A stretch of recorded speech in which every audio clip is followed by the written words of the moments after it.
Chano Lovato, the minstrel of Cadiz, knew how to transform each song into a living story, where the joys and sorrows of the people were intertwined with an unmistakable spirit.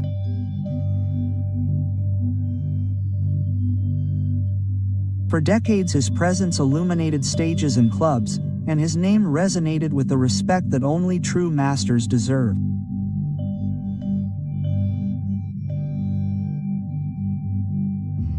However, the lives of artists are made up of contrasts, and what begins in glory often ends in shadow.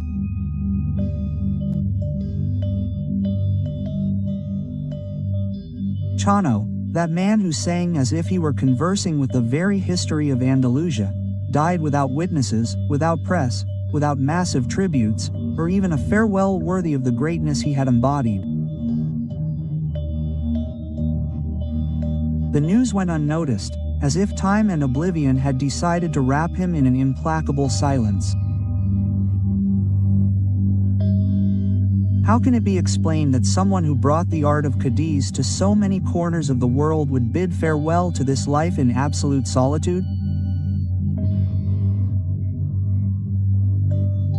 What forces of collective memory allow a minstrel whose voice bore witness to festivities, sorrows, and hopes to be relegated to the margins of memory? This is the paradox that invites us to look beyond the apparent brilliance of the stage.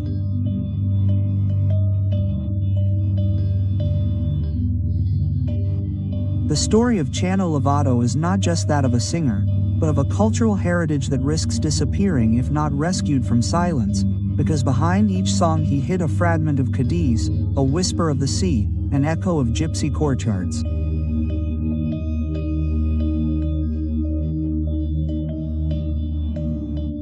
And today, by remembering him, perhaps we will be able to restore to him the presence that death and indifference tried to deny him.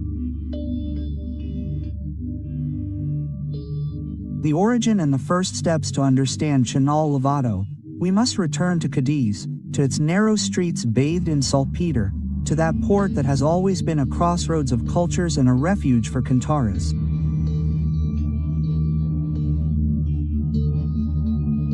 He was born Sebastián Heredia Santiago in 1927, but soon everyone knew him as Chano, a nickname that seemed to embrace the closeness of his character and the spark of his art. Chano's childhood was marked by the neighborhood patios, where music was not a luxury, but an everyday language. At every family gathering, at every impromptu party, flamenco rose up as a form of resistance and identity. There, amidst the clapping and rhythm, the young Chano began to discover the power of his own voice. He was not yet the minstrel who would later conquer the stage, but a peculiar spirit was already in him, a mix of tenderness and heartbreak that captivated those who listened to him.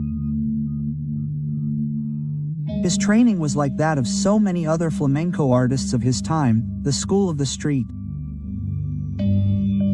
There were no conservatories or academic teachers, but rather oral transmission, learning in taverns and at popular festivals.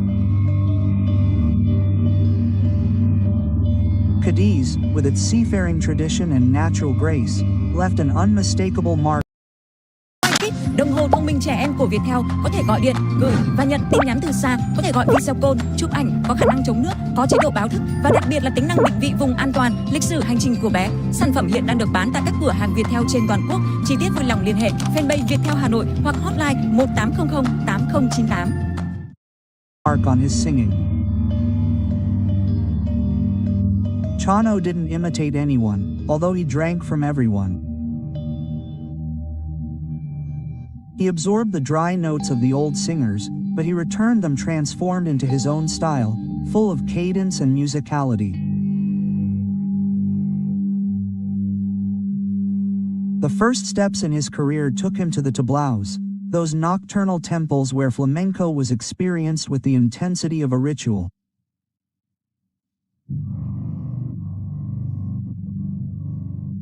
There he accompanied dancers and guitarists, gradually earning a place for himself in a competitive and demanding world. It didn't take him long to make a name for himself among the fans of Cadiz, who recognized in his voice a bridge between the traditional and the innovative. It was at this early stage that Chano discovered that his mission was not just to sing, but to narrate. Every lyric in his mouth became history, every beat a secret. That's why he would later be called a minstrel, because he didn't just interpret, he transmitted the living memory of his land. And with each step, with each song, he was forging the legend that would accompany him for the rest of his life, his rise and splendor. Over time, that young man from Cadiz, who lived in the courtyards and taverns, became an indispensable name in flamenco. The tablaos of Cadiz were his school, but his voice soon transcended the city's borders. Madrid and Seville welcomed him in the years when flamenco sought to establish itself as an art form recognized beyond intimate circles.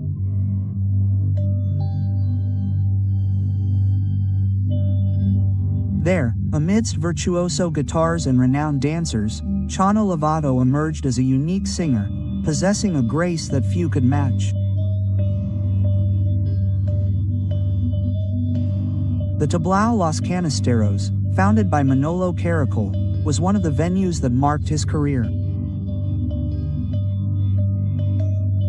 Among established figures, Chano brought something different, a singing that seemed to speak directly to the hearts of the audience. It wasn't just technique or power, it was the Cadiz cadence, that light yet profound rhythm that transformed the room into a corner of the Santa Maria neighborhood.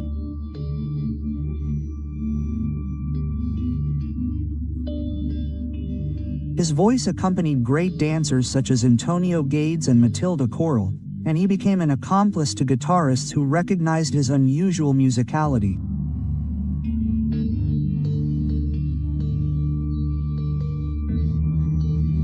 Chano not only followed the beat, he expanded it, embellishing it with unexpected nuances until each performance became an emotional journey.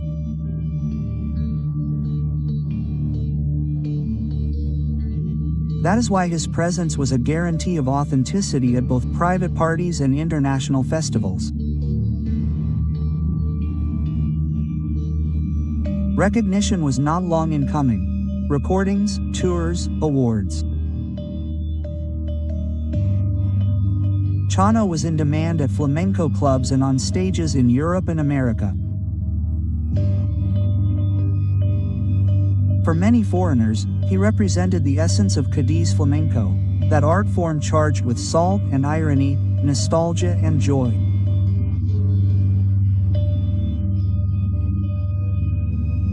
His way of singing alegrias, balearias or tangos from Cadiz was a lesson in style, a reminder that flamenco was not a product for tourism, but a living expression of a people. In those years of splendor, Chano Lovato seemed immortal. His performances drew applause, his anecdotes made his colleagues and fans laugh, and his name was respected among the masters. He was indeed a minstrel, a storyteller who carried Cadiz in his throat and gave it to the world. It seemed that nothing could drown out that voice that had been born from the sea and from memory. But like so many stories in flamenco, behind the brilliance the first shadows began to hide, the secrets and shadows hidden behind the Cadiz smile and the infectious rhythm that Chano Lovato offered on stage. Ajinomoto dầu hào, bùn vị nhà hàng, bậc thường khói chảo. A much more complex life lay hidden. Flamenco, with all its greatness, rarely guaranteed economic stability. Many artists live day to day, depending on uncertain contracts, grueling tours, and recognition that was often fleeting. Chano was no exception. Despite his fame in certain circles, he never achieved the security that his talent deserved. It was said that he was a man of strong character, with outbursts that could disconcert even his closest friends.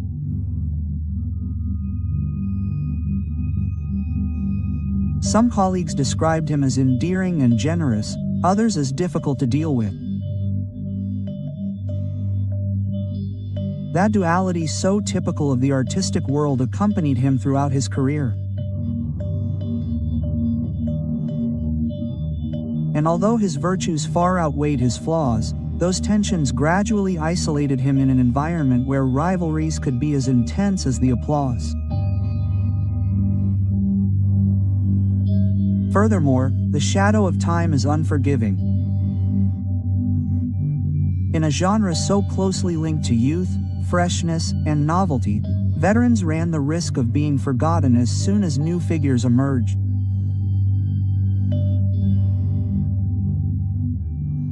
Chano, who in his best years had shared the stage with giants, began to feel how the interest of the media and certain promoters was shifting toward other names.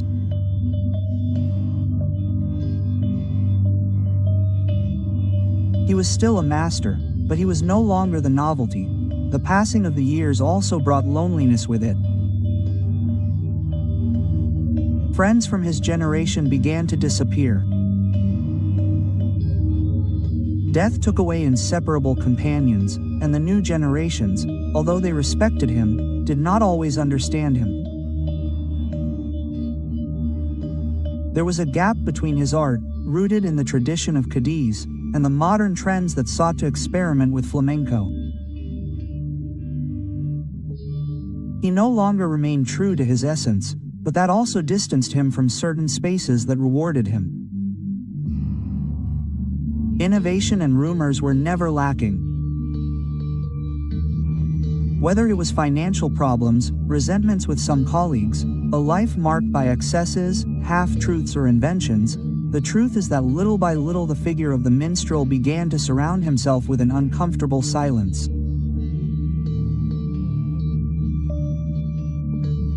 A spark that once dazzled was met with the indifference of a distracted audience, and what hurts the most in the career of any artist began to emerge.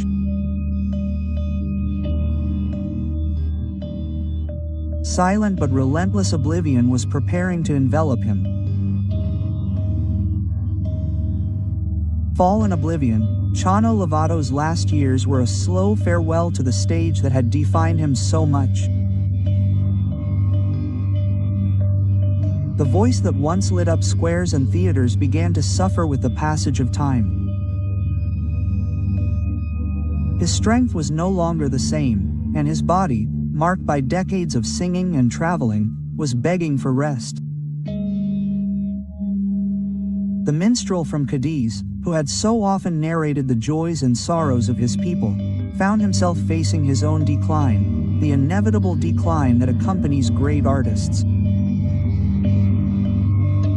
Bookings dwindled. The festivals where he had once been a protagonist no longer included him on their bills with the same frequency. New generations of singers took center stage, and the media barely mentioned him. Chano's name still carried weight among the most knowledgeable, but in the collective memory he was beginning to fade. In his daily life, loneliness became increasingly present. A few loyal friends visited him, but the crowd that had once surrounded him had dissipated.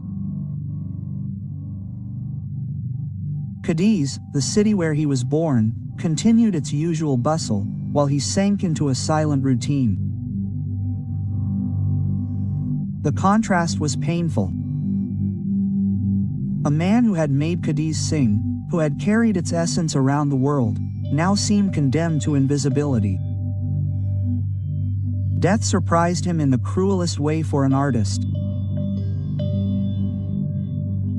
With no witnesses, no cameras, no headlines in the press, and no audience to bid him farewell with the honors he deserved. Barely a few voices nearby echoed his departure.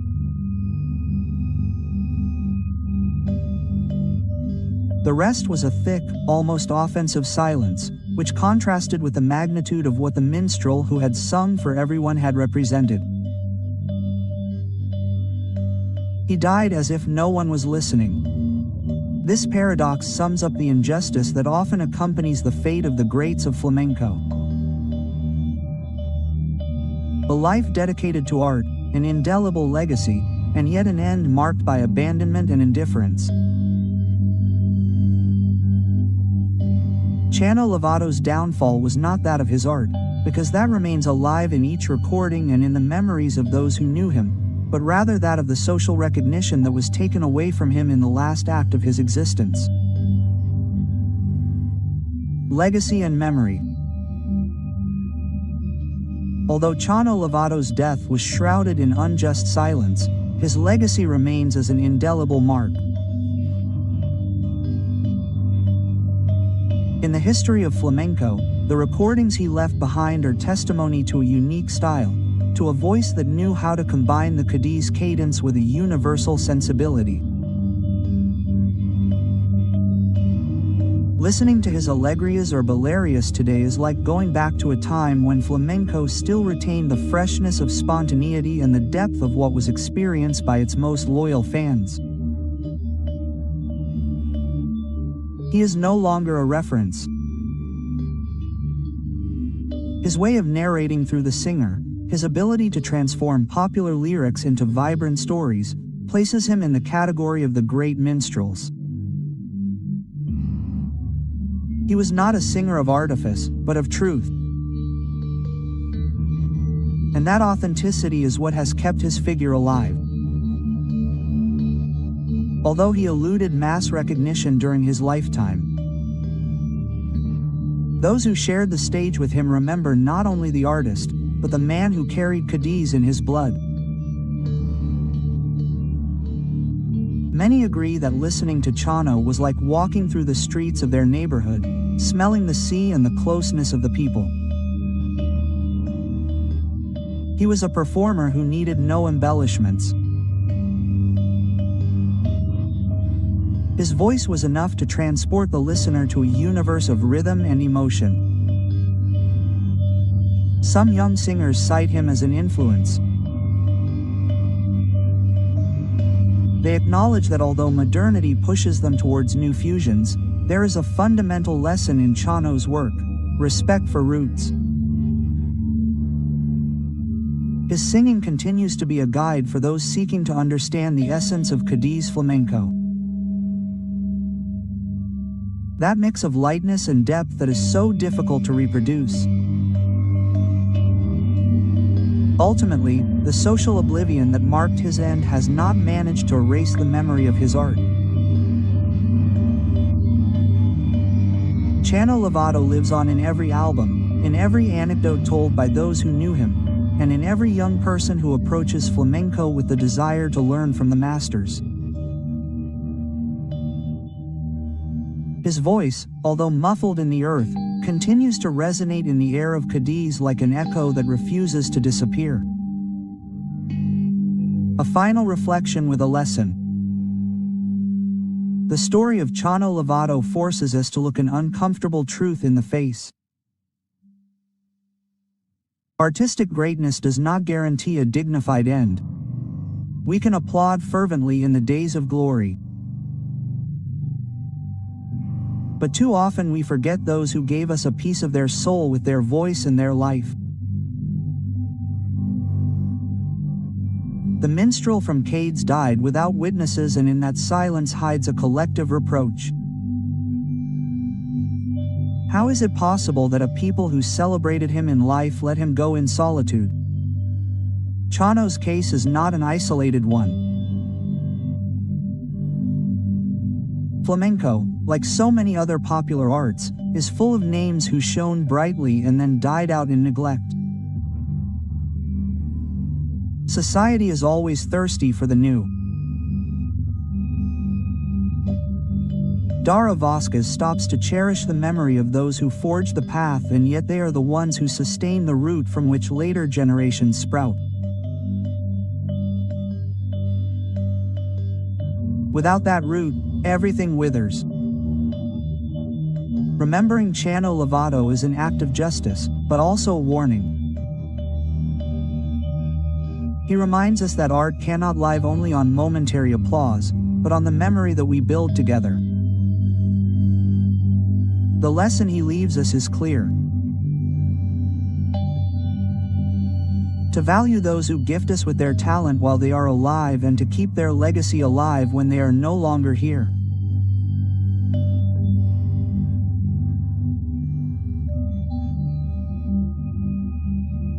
Perhaps the Cadiz Pulicioso with its eternal sea and its soundscapes will continue to preserve Chano's voice in its corners, a voice that refuses to be forgotten, that still speaks to us today through recordings and memories.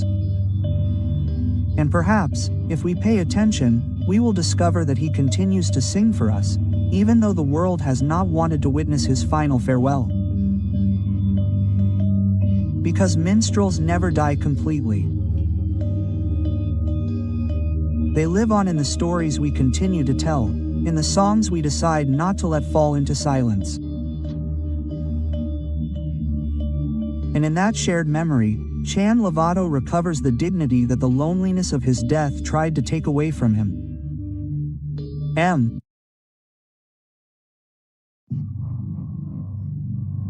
In an old theater in Seville, the lights slowly dim and only the glow of a spotlight remains on the stage. There in the center, the voice of Juanito Valderrama resonates with the strength of a collective memory that spans generations.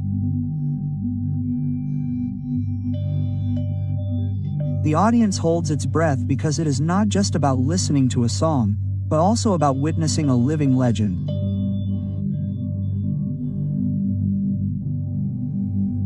The echo of his art expands like an inexhaustible river, etching his name in the history of copla and flamenco. However, behind the scenes, a young man watches in silence. His eyes do not light up with the same brilliance as the audience's, but instead reflect an invisible weight, that of growing up under the eternal shadow of an immense father.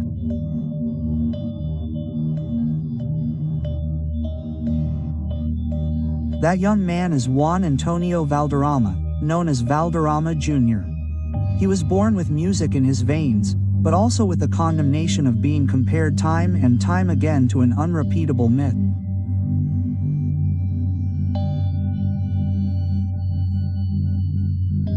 His will not be a life marked by glory, but by the constant struggle to find his own voice in a world that always reminded him of who his father had been.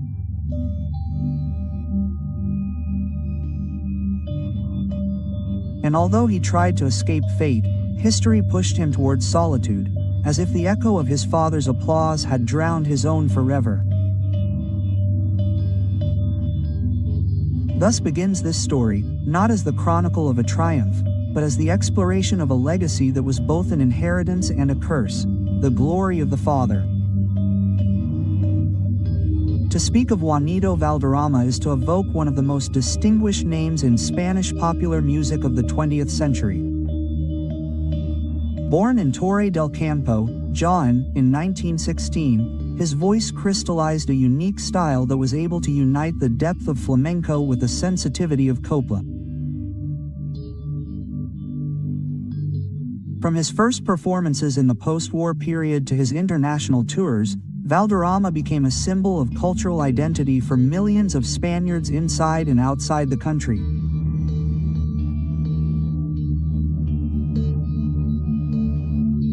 His repertoire was vast, but no song defines him better than El Emigrant. The anthem of a Spain that lived in nostalgia and distance. The piece, recorded in 1949, became the soundtrack for those who had to leave their homeland and their family. Valderrama's performance, charged with emotion and truth, secured him an indelible place in the collective memory.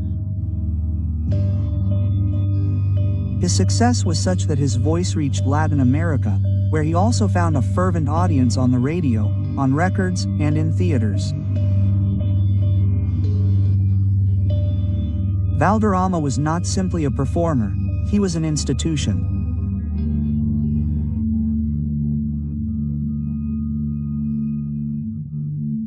He sang in the country's leading venues, shared stages with top-level figures, and was honored on numerous occasions for his contribution to Spanish culture in 1981. He even recorded with his wife Dolores Abril, forming one of the genre's most beloved artistic couples.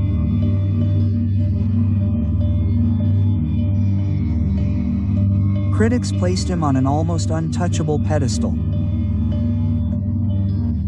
Juanito Valderrama's name became synonymous with authenticity and tradition, but that same pedestal that elevated him to the status of a myth became an impossible mountain for his son to climb. His artistic legacy, as brilliant as it was heavy, loomed like an inescapable shadow. And in that shadow, the drama of Valderrama Jr. was born, forced to live with a legacy that, far from opening doors for him, often closed them with the weight of comparisons.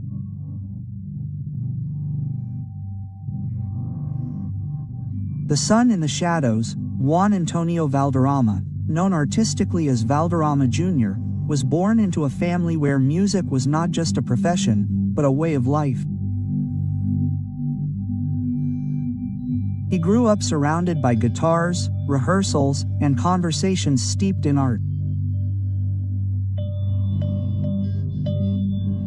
Since he was a child, he listened to his father rehearsing at home, his mother Dolores Abril singing with the same passion, and family friends, all of them established artists, passing through the living room as if it were an improvised stage.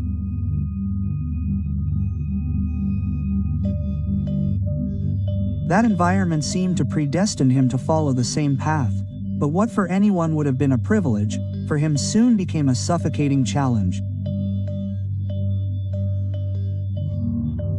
Every time he went on stage, every glance from the audience implied a comparison. It didn't matter how hard he tried to perfect a melody or give his singing a personal touch. Criticism, commentary, and even applause always seemed to have an underlying reference to his father. It was as if his own name did not exist and was merely an appendix to that of Juanito Valderrama. He tried to educate himself with discipline, studied singing technique, and immersed himself in tradition. But even in that learning he encountered the same shadow. Was he an artist with his own voice or simply an heir condemned to be repeated by the media? When they spoke of him, they rarely did so without adding the phrase, the son of Juanito Valderrama. As if his identity could never be separated from his father's surname, this situation began to shape his character. In later interviews he would admit to feeling caught between his immense love for his father and the need to be recognized as something more than an extension of him. The applause, in his case, was never clean, always sounding contaminated by the memory of a giant who preceded him.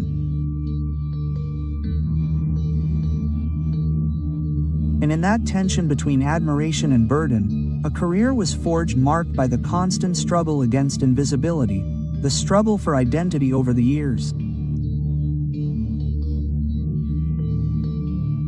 Valderrama, the son, set out determined to demonstrate that his voice could shine on its own.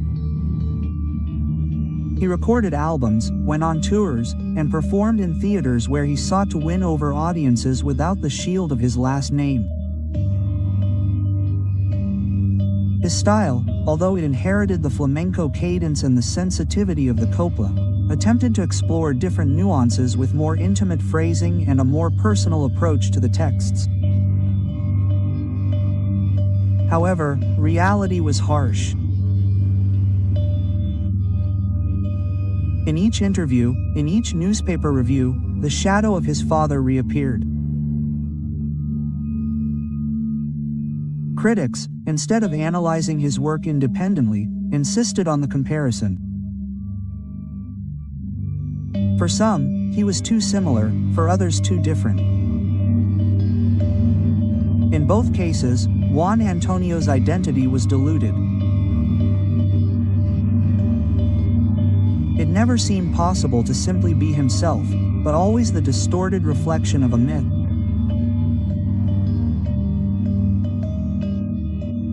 His determination to set himself apart led him to try out riskier repertoires, to collaborate with musicians from other genres, and to champion the copla at a time when it was not fashionable.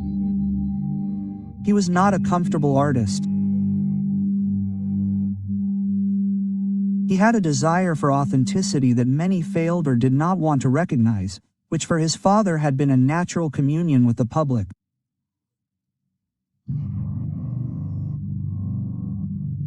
For him, it became a constant battle where each achievement was diminished by the memory of what someone else had achieved before. This wear and tear ended up leaving its mark. Valderrama, the son, was not lacking in talent or passion, but the lack of fair recognition began to erode his strength.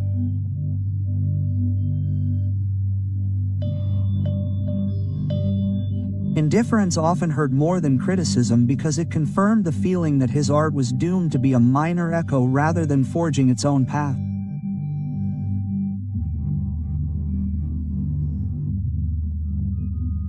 He seemed to walk on paths that had already been laid out, unable to escape the deep footprints that his father had left on history.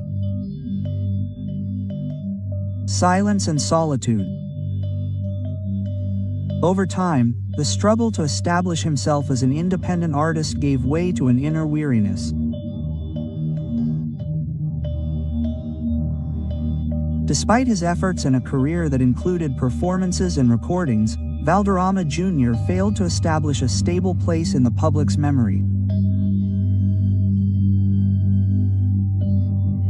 Unlike his father, whose mere mention evoked a torrent of collective emotions, his name slowly faded into indifference and oblivion. In recent years, his appearances became increasingly sporadic. Interviews and accolades were no longer frequent.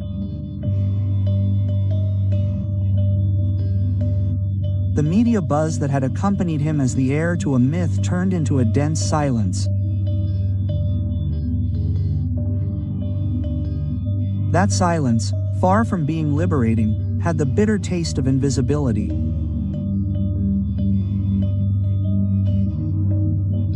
What had initially been the hope of creating his own legacy ended up becoming the feeling of having always been a footnote in someone else's story.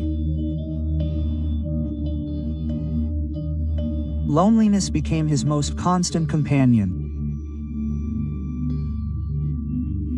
The artistic life that so often promised glory ended up reduced to scattered memories.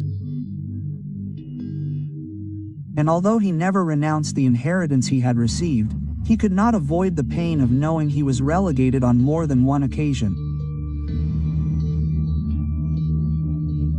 In confidences collected by the press, he admitted that the hardest thing had not been being the son of Juanito Valderrama, but never having fully been Juan Antonio.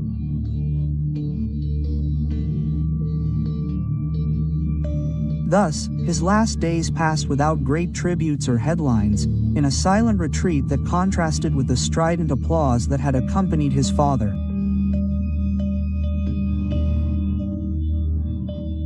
The scene that best defines that final stretch is that of a man who, having been born in the midst of art and music, bids farewell to the world without the warmth of an audience that could once have been his. The echo of a tragedy when the figure of Valderrama, the son, began to fade from the stage. The press barely dedicated a few sporadic lines to him.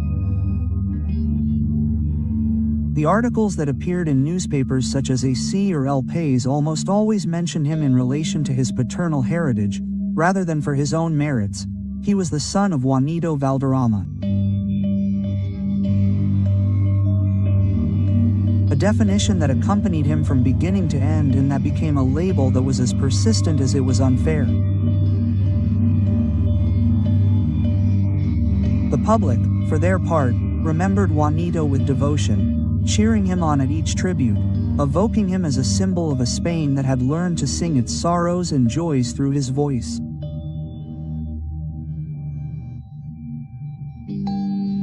But in those same tributes, the presence of the son was often relegated as if he were a guest at a party that should have been his as well.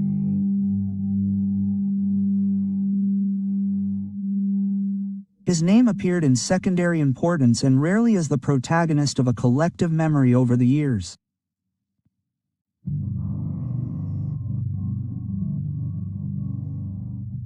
This lack of recognition became a tragic echo, that of a man whose artistic life was not evaluated on its own terms, but always through the distorting mirror of his last name.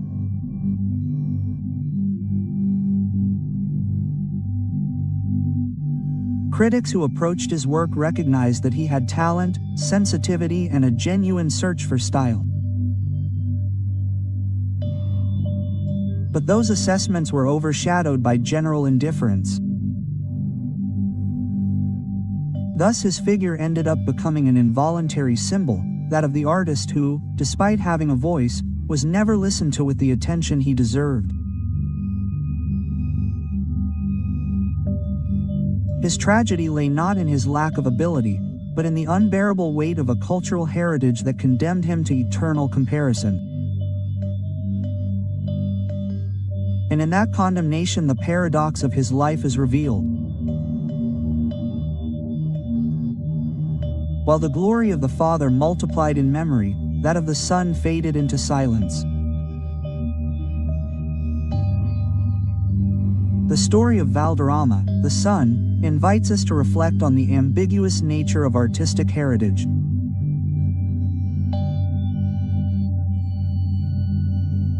Being born into a family marked by glory may seem like a privilege, but it can also become an unbearable burden.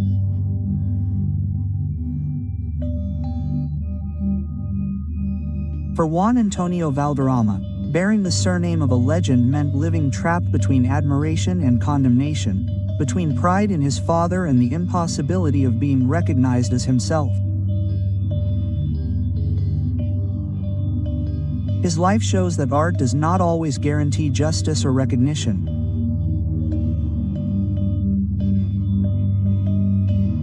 Talent may exist, dedication may be absolute, but sometimes context and collective memory act as implacable judges. Spanish cultural history is full of great names who shone with their own light. However, it also contains trajectories like that of Valderrama Jr., which remind us that the shadow of a myth can darken even those closest to him. Ultimately, his drama is not only individual, but universal.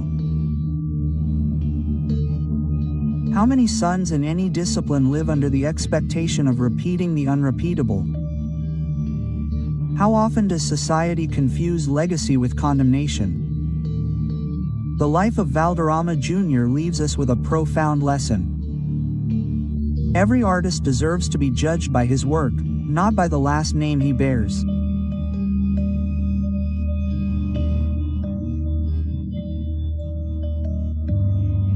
Today, when we remember him, we should not remember him solely as the son of Juanito Valderrama, but as a man who fought to find his own voice in a scenario that was rarely favorable to him, and perhaps that is where his true value lies, in reminding us that silence also speaks and that even those who seem forgotten teach us with their lives the paradoxes and shadows of art and fame.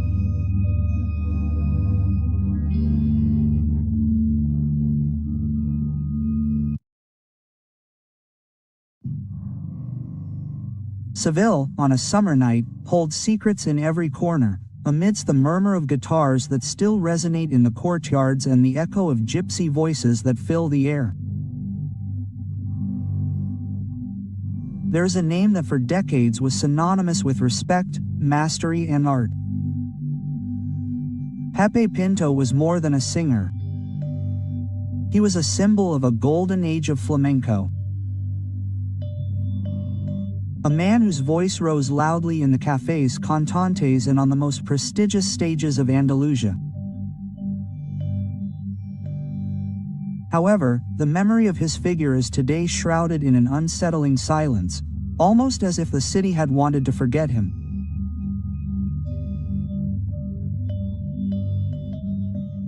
In his heyday, Pepe Pinto walked the streets of Seville with the confidence of someone who knew he was part of the living history of his land. His performances were not just songs, they were profound confessions that brought tears and ignited passions.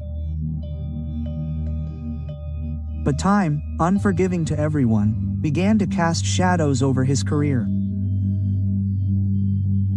Those who had once cheered him on began to move away, and the voices that accompanied him faded one by one until he was left on an intimate and solitary stage.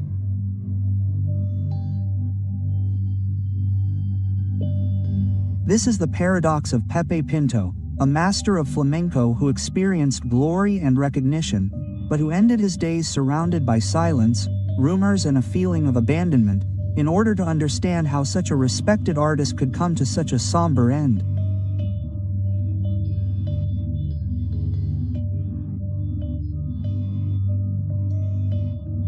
It is necessary to delve into 20th century Seville, trace the origins of his passion, and follow in the footsteps of a man whose life was a reflection of the lights and shadows of flamenco art, youth and rise.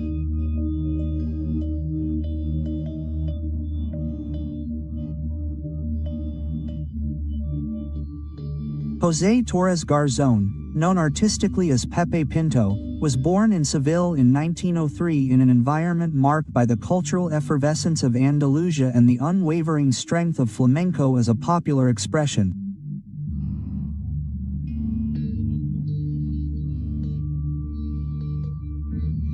Since he was a child, he was fascinated by the songs he heard in the courtyards of neighbors and at family gatherings, where music was not a luxury, but a way of life and resistance.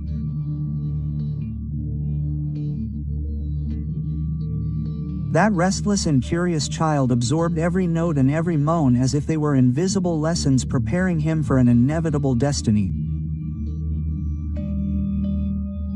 His youth was spent in a Seville where flamenco was consolidating itself as an art and a spectacle.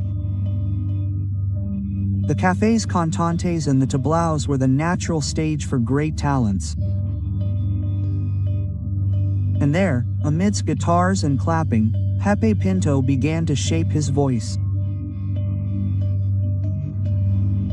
At first shy and unpretentious, he soon began to attract attention for a style that combined the seriousness of traditional singing with a warm personality capable of moving very diverse audiences.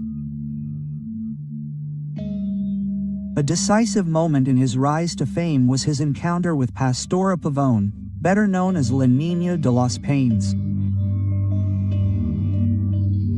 Considered one of the greatest singers of all time, their relationship was not only personal, but also deeply artistic.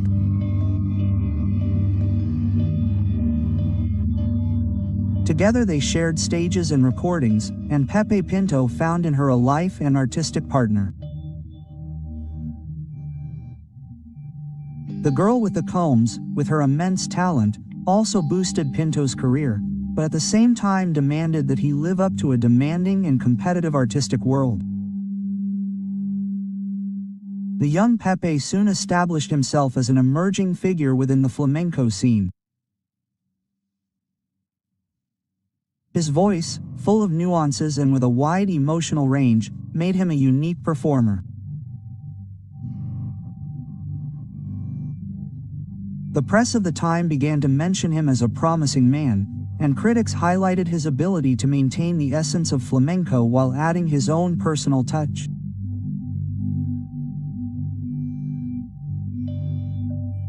Seville, always proud of its artistic children, embraced him as one of its own, predicting a brilliant future, success, and glory for him.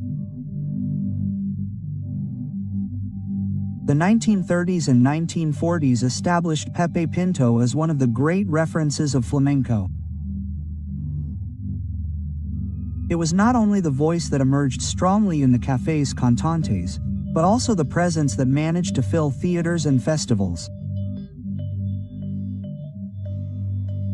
His name began to circulate on posters alongside those of established artists, and his style became an object of admiration and study.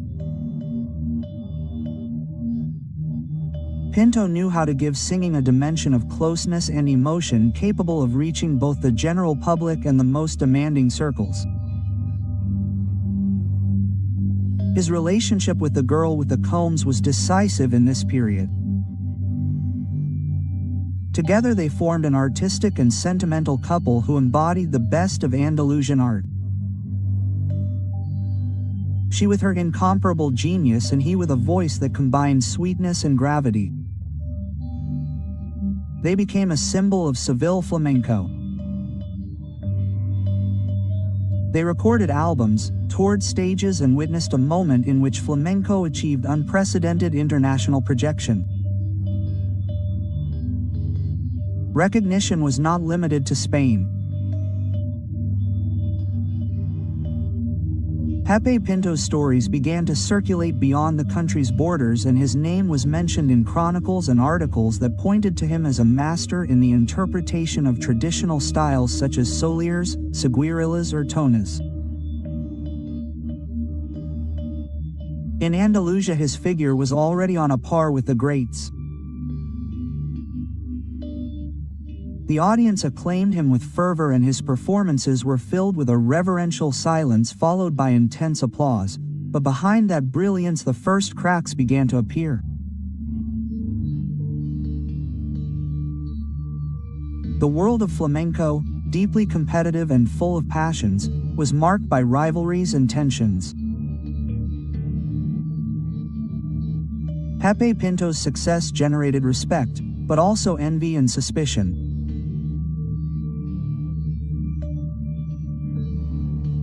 Some colleagues in the profession viewed him with a certain distance, and in flamenco circles comments began to be made that foretold a less favorable future.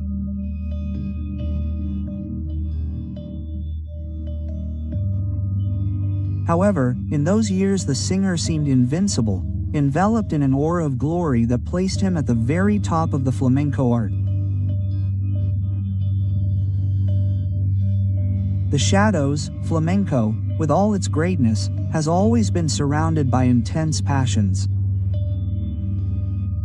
And in this whirlwind of emotions and egos, shadows also develop.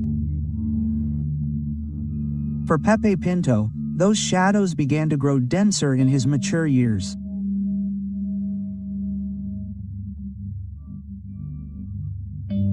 As he grew older and new generations claimed their place on the stage, the Sevillian maestro began to perceive a subtle but painful distancing from some colleagues and friends who had once acclaimed him. Rumors began to circulate in flamenco circles. There was talk of tension surrounding his relationship with the girl with the combs, of artistic jealousy, and of disagreements with other performers. Although much of this gossip lacked solid foundation, the truth is that his figure gradually became shrouded in an air of suspicion and mystery. The gatherings in cafes and dressing rooms, which had previously spoken of him with respect, now did so in hushed tones. With comments imbued with a certain distance, his isolation grew. While other artists managed to adapt to changes in public taste or to the dynamics of the music industry, Pepe Pinto seemed clinging to a tradition that, although venerated, was beginning to lose strength.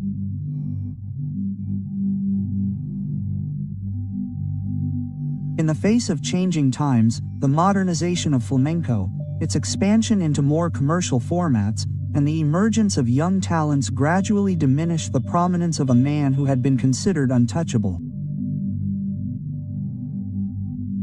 It was not just an artistic issue. On a personal level, tensions became more acute. Some biographers point out that Pepe Pinto spent his last years feeling like he had been pushed aside, as if the same voices that had once praised him had decided to turn their backs on him. The Seville that saw him shine was becoming a stage full of shadows, and his once luminous name began to resonate less and less intensely in the spaces where flamenco was still alive.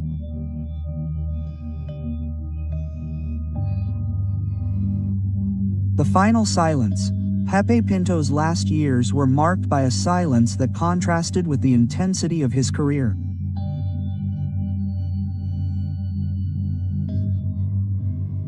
The singer, who had once filled theaters and moved generations, gradually withdrew not only from the stage but also from public life.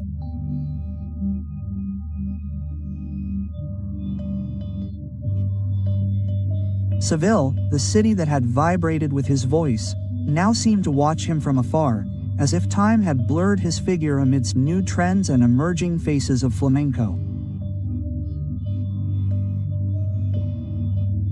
The weight of age and personal disappointments plunged him into a more reserved existence.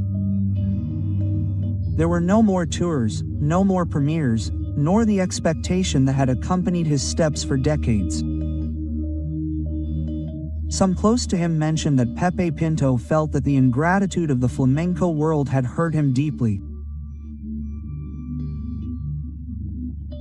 The man who had dedicated his entire life to singing now found himself with the bitter feeling that his contributions were remembered with coldness, or worse still, with indifference.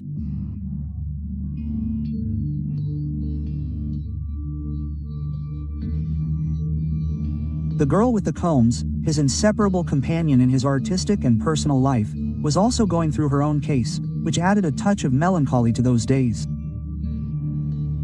Together they shared glory, but also the painful experience of oblivion. The society that had venerated them seemed to have found new idols, and their presence was fading like a flame that, after burning brightly, is slowly consumed.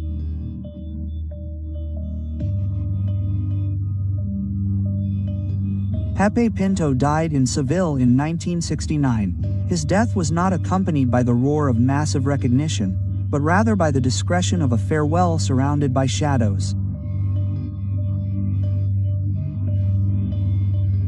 There were no immediate grand tributes, nor the media coverage that one would expect for a figure of his stature.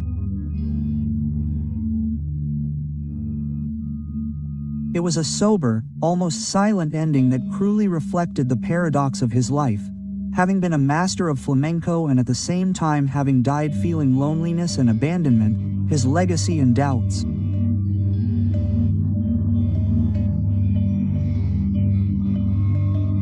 After his death in 1969, Pepe Pinto's name remained etched in the memory of flamenco, although not without controversy. His legacy, sustained by an extensive discography and decades of memorable performances, continues to be a reference for scholars of the genre. His way of approaching cants with a personal and emotional style made him a fundamental performer for understanding the evolution of flamenco in the 20th century. His recordings, which still circulate in archives and collections, bear witness to an art that knew how to combine tradition and feeling. However, recognition of his figure was neither immediate nor unanimous.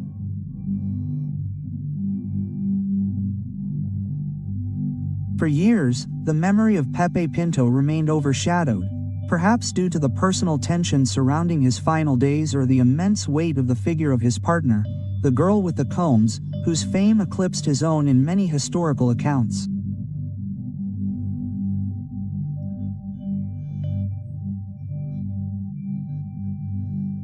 Some critics have pointed out that Pinto was trapped in the shadow of Pastor Apavon, being remembered more as her husband than as the maestro he was in his own right.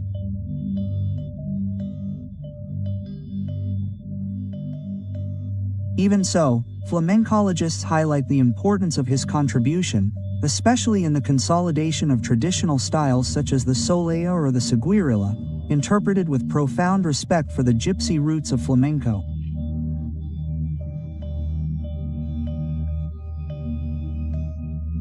On the other hand, they question whether his attachment to tradition prevented him from adapting to the new times, which would have accelerated the decline of his popularity. This debate has accompanied his memory to this day. Was Pepe Pinto a misunderstood genius mistreated by the ingratitude of those around him? Or was he simply an artist who, despite his greatness, failed to evolve with the changing times?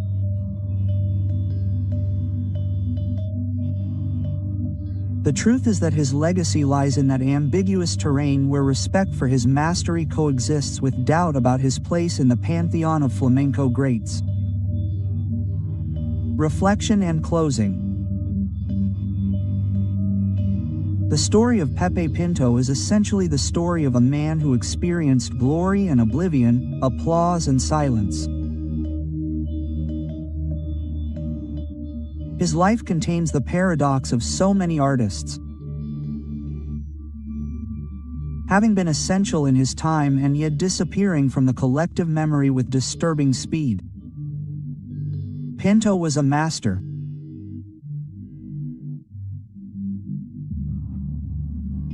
A companion to one of the greatest voices in flamenco and a reference in a Seville that acclaimed him as a beloved son of the art. But he also witnessed how the same environment that venerated him could turn its back on him in his final days.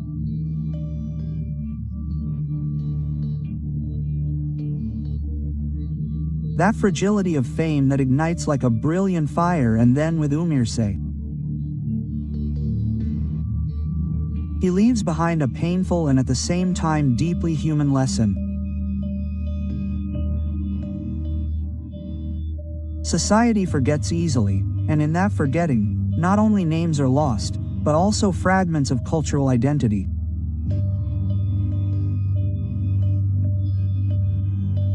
The story of Pepe Pinto reminds us that art is not just a moment of glory, but a mark that, although faint, continues to leave its mark on those who know how to listen beyond the noise of today.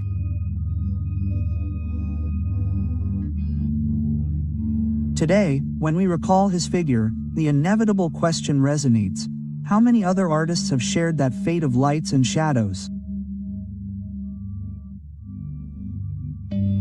Pepe Pinto died surrounded by silence, but his singing still lives on in the recordings and in the memories of those who experienced it.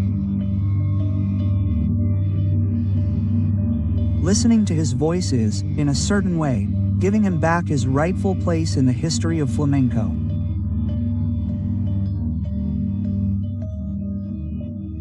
The last image we have left is that of a man who, after having dedicated his life to art, fades away like a guitar whose chords fade into the civilian night.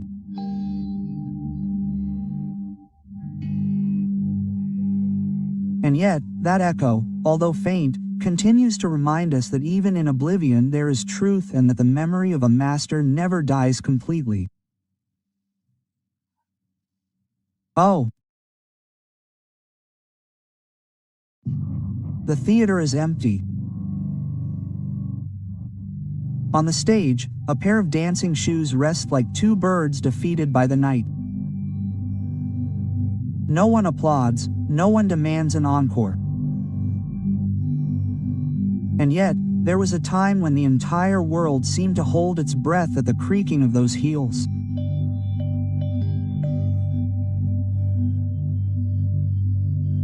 How can a man who lit up stages from New York to Madrid, who turned rhythm into a passport and braceo into a universal language, extinguish his last light far from the spotlight in the discretion of a house in Lancaster, Pennsylvania?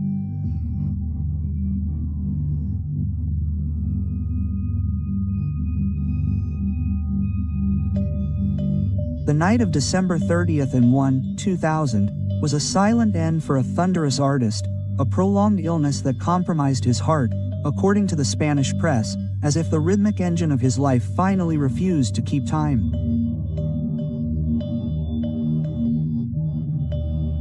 His name was José Greco. He was born Costanzo Greco in Montorio Nefrentani, Italy, in 1918, and as a child he crossed the ocean to grow up in Brooklyn.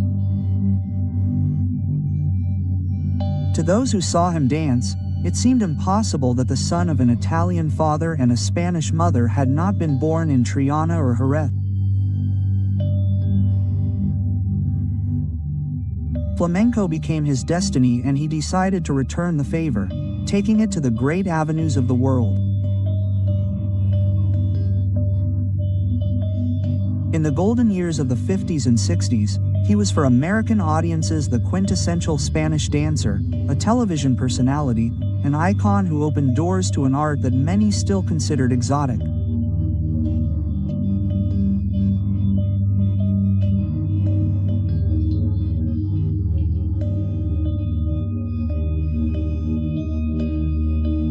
Before founding his own company in 1949 and turning his last name into a traveling brand, he had made his debut in 1937 at the New York Hippodrome and shared the stage with founding names Encarnacion Lopez, La Argentinita and Pilar Lopez, dance dynasties who understood upon seeing him that duende could also be pronounced in other languages. That bridge between shores reached its most visionary gesture when, in one of his shows, a teenage guitarist named Paco de Lucia, barely 14 years old, appeared for the first time before an audience in the United States.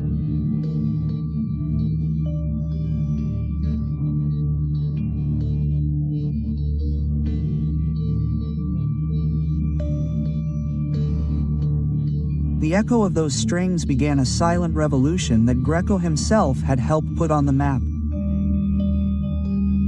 This is not it. However, it is a late elegy. It is the story of a paradox, the ambassador of flamenco who conquered the world and whom the world ended up looking askance at, as if fame were a lightning bolt that it did not tolerate. Twilights. Here begins the story of his rise, his price and his mark. To understand why when the curtain fell, the shoes were left alone. On the Wood, Biography, Origins and Childhood. José Greco was not born in Andalusia or Madrid, as many spectators would have imagined when they saw them stomping with the fury of old gypsies. He was born in 1918 in Montorio, Nefrentani, a small town in the Italian region of Molise, under the name of Costanzo Greco. His childhood was marked by uprooting. He was barely 10 years old when his family decided to cross the Atlantic in search of a future in the United States. Brooklyn would be his new home, and that tough neighborhood of Italian and Spanish immigrants would shape the tenacity of the boy, who would one day be called the ambassador of flamenco.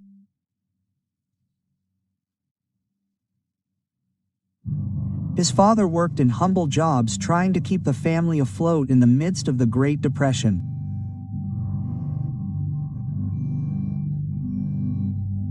His mother, of Spanish origin, passed on to him the first notes of the Hispanic language and culture, a legacy that would later prove crucial. It was not a privileged childhood. José would recall in interviews that poverty forced him to dream of larger worlds and that art became a refuge from the harsh noise of the factories and docks of Brooklyn.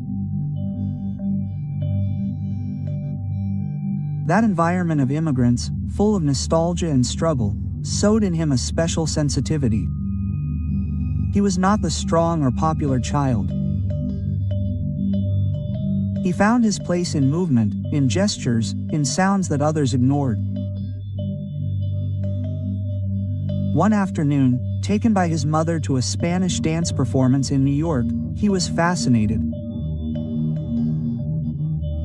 The footwork, the braceo, the dramatic intensity of flamenco went through him like a revelation.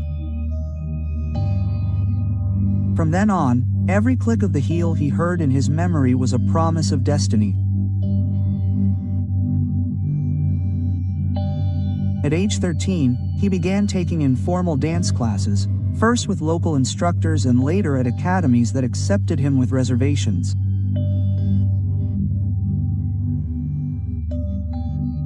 Because that Italian-American boy did not seem to fit into tradition, but his stubbornness was stronger than his mistrust. The discipline of dance gave him what life denied him, a sense of belonging.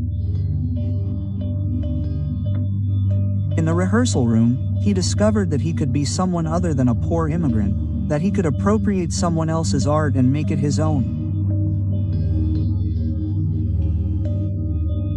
The young Greco, through endless hours in front of the mirror, learned that dance was not just about technique, but also about character.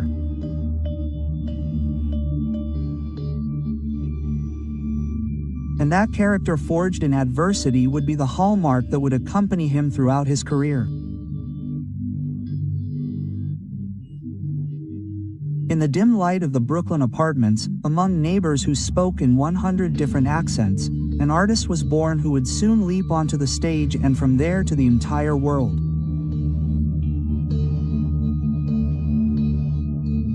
The path to art and fame in 1930s New York flamenco was a common language.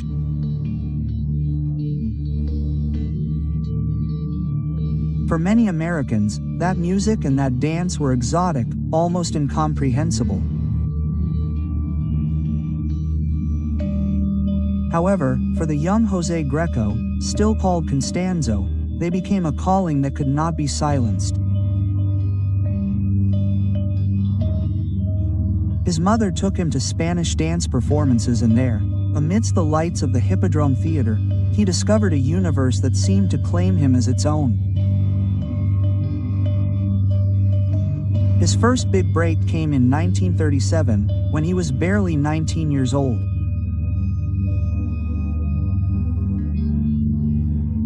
He took the stage at the New York Hippodrome and in front of an audience that did not quite know what to expect, he displayed an elegant braceo and a footwork that overflowed with energy.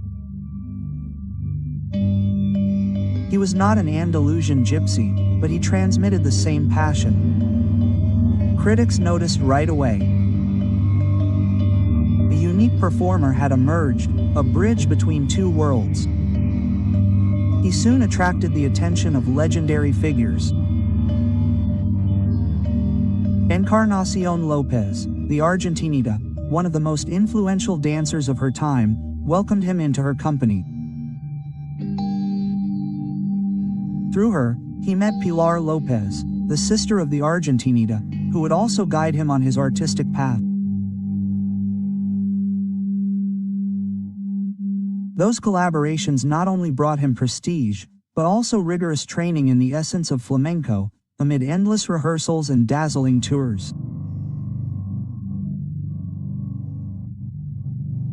Jose Greco learned what it meant to live for art. The young dancer understood something essential. If he wanted to succeed in the world, he had to establish his own style. It was not about imitating, but about reinventing. In 1949, he created his own dance company, Jose Greco and his Spanish Ballet. It was an act of courage and faith. With it, he toured stages in America, Europe, and Asia. His choreography combined flamenco tradition with a theatrical flair that captivated audiences.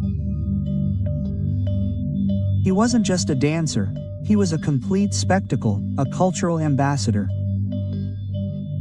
By the 1950s, his name was synonymous with flamenco in the United States. Television, then in full swing, made him a familiar face. He appeared in programs, films, and documentaries, bringing the power of duende into millions of homes. At every performance, the audience greeted him with standing ovations.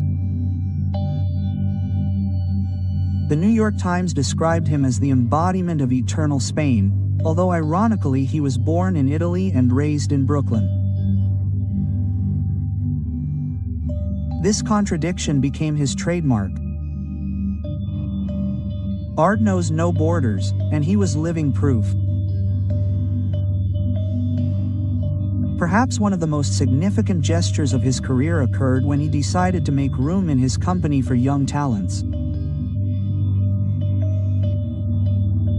In 1958, during a tour of the United States, he introduced a teenage guitarist, Paco de Lucia, who was barely 14 years old.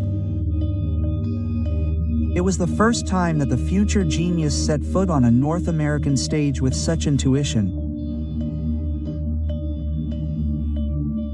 José Greco not only consolidated his fame but also sowed the seeds of the next flamenco revolution. The press christened him the ambassador of flamenco.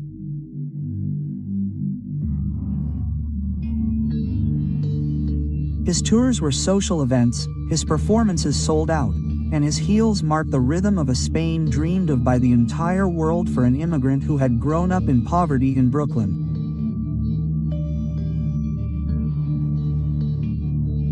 That was an unexpected coronation. He had conquered the summit, and from there he looked out over a horizon of glory that seemed to have no end. The price of success, scandals, twists and turns, and wounds in life. Success is a two-sided coin.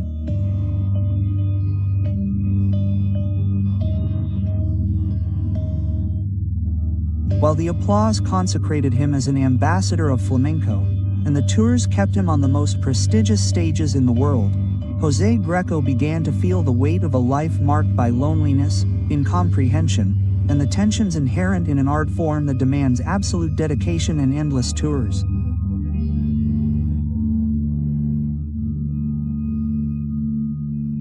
Sometimes for months and years, he was forced to live with a suitcase always ready. His company performed in New York, then Chicago, then London, Rome, Madrid, and Buenos Aires. That turmoil brought him closer to the public but distanced him from his innermost being. Family, friends, home, and letters from loved ones piled up unanswered. Birthdays were forgotten, and personal relationships frayed beneath the noise of applause. Despite his brilliance, he was not exempt from criticism. Some flamenco purists in Spain viewed him with suspicion. Too theatrical, they said. More of a show for foreigners than Andalusian authenticity. This criticism hurt him deeply. Greco had fought to take the art to places it had never been before, but paradoxically, part of the flamenco world accused him of selling a watered-down version for the West. That tension accompanied him throughout his life. For many, he was a universalizing genius. For others, an interpreter who had strayed from his roots. On a personal level, José Greco was not immune to drama either. His marriages suffered over time, marked by absences and silences. Although he had children, some of whom would follow in his footsteps in dance, his bond with them was marked by distance. The stage demanded more of him than a man could give. And when the lights went out, there was a void that was difficult to fill. There were moments of real disenchantment. In the 1970s, with new artistic trends emerging, his tours began to lose steam. Critics, who had previously celebrated him with vibrant headlines, turned colder. Flamenco was undergoing a process of renewal, and young figures were offering something different. For Greco, this was a blow to his pride. The same man who had opened doors now felt questioned, even marginalized. The scandals were not strident, but they were painful.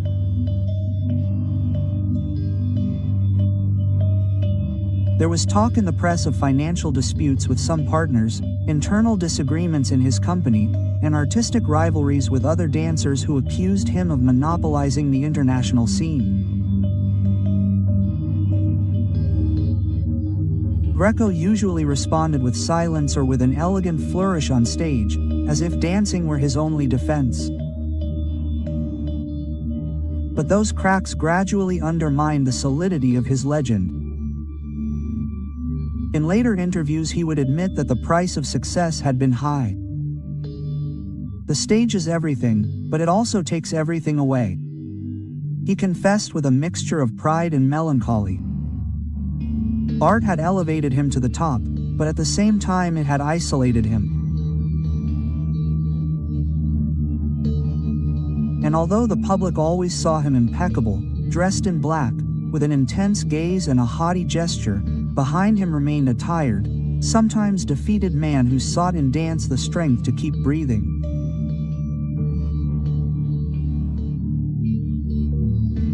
That was the great turning point in the life of José Greco, from cultural hero to controversial figure, from multitudinous idol to a man confronted with his own ghosts. The stage was still his, but the brilliance was no longer the same. Fate was beginning to prepare the ground for an inevitable decline. The forgotten artist, solitude after glory, relentless time began to drown out the echo of his heels during the 1950s and 1960s.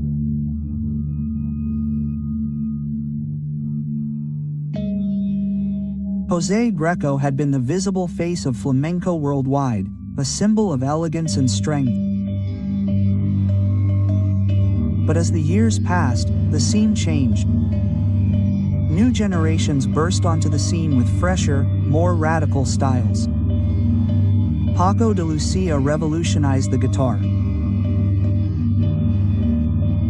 Antonio Gades and Cristina Hoyos marked out new choreographic paths, and audiences, always eager for novelty, were seduced by other figures. Greco, who had done so much to open doors, found himself trapped in the paradox of the pioneer, being displaced by the same paths he had opened. His international tours began to become less frequent. Theaters no longer filled with the same ease, and the once dazzled press now barely mentioned him in passing, as an echo of another era. In private, solitude became an inseparable companion. Settled in Lancaster, Pennsylvania, where he lived a good part of his last years, he led a discreet existence.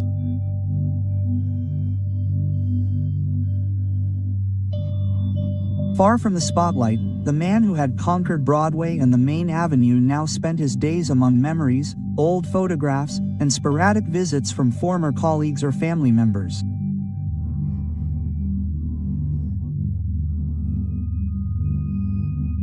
There were no scandals or headlines, just the silence of a life that had been consumed.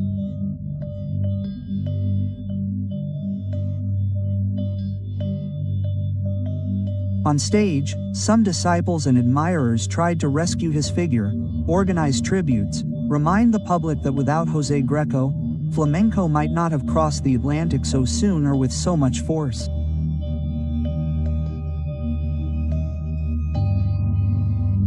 But these gestures were isolated. The entertainment industry rarely has a long memory, and attention is always focused on the new star. Greco, who had been on the covers of magazines, was relegated to the inside pages, if not to total oblivion. His health also began to deteriorate. His heart, tired after decades of effort, began to show signs of weakness. silent illnesses forced him to reduce his public appearances. He could no longer dance as he used to. And for an artist whose identity was built with each click of his heel, that limitation was a condemnation. Jose Greco's solitude was neither scandalous nor tragic in the sensationalist sense. It was rather a slow fading away, a progressive stripping away of everything that had been his reason for living. He went from the massive applause to the routine of an old man who looks to the past as if it were an impossible dream to repeat. And so, little by little, the world stopped pronouncing his name. For many young people who were starting out in flamenco in the 90s, Greco was already a vague reference, a black and white face, a memory of his teachers rather than a living presence.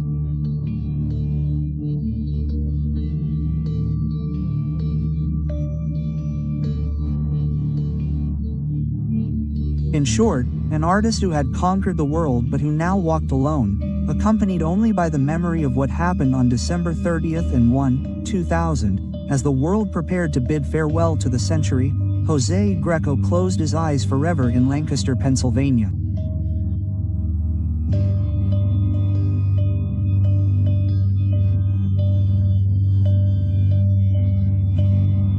He died at the age of 82.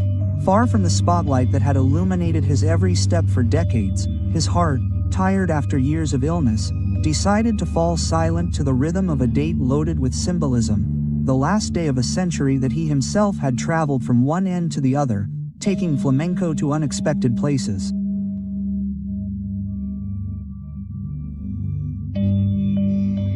There were no big headlines in the international newspapers. Only a few obituaries in the Spanish and American media remembered the ambassador of flamenco, who had made his debut in 1937 and founded his own company in 1949. The tributes were discreet, intimate, almost familial.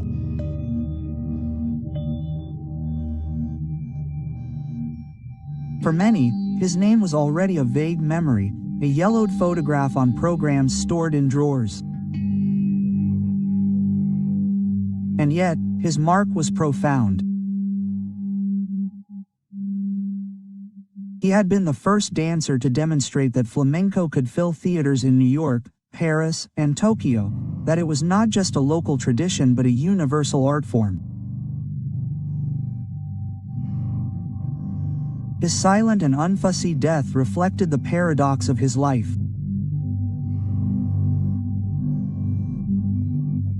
A man who had conquered the world from the stage but who in his final days was overcome by loneliness, left behind no grandiloquent farewell phrases or public testaments. His true legacy was already written in the bodies of those who saw him dance and in the young artists who were inspired by him. Paco de Lucia, Antonio Gades and so many others had found a platform to grow in their early tours. And although the official history of flamenco often relegated him to the background, his role was essential in the internationalization of the art form. The final image is that of a curtain falling silently, dancing shoes stored away forever and an echo that slowly fades away.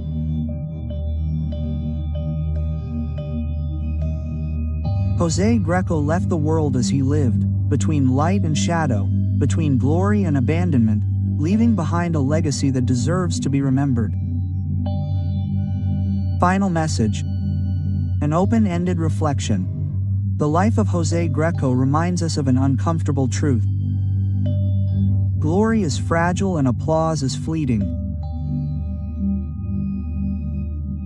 There was a time when his name filled theaters on 5 continents, when his figure was synonymous with flamenco for millions of people. However, the same world that celebrated him with standing ovations let him go in silence.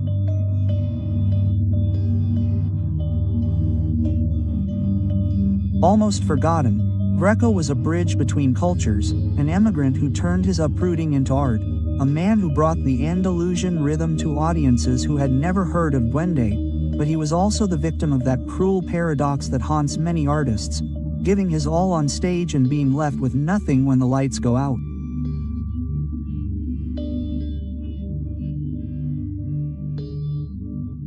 Today, when we look back, the inevitable question arises.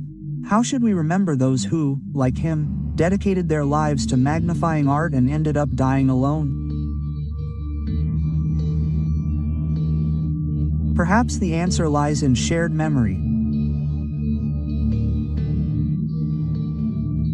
Naming him, remembering him, telling his story is a way of returning the applause he no longer heard in life.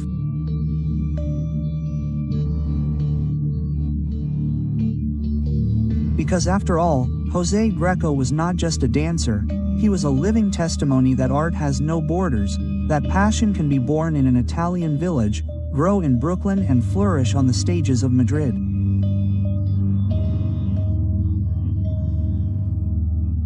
His story teaches us that behind every forgotten star there is a lesson in humanity. And that lesson perhaps is to never let silence be stronger than memory. M.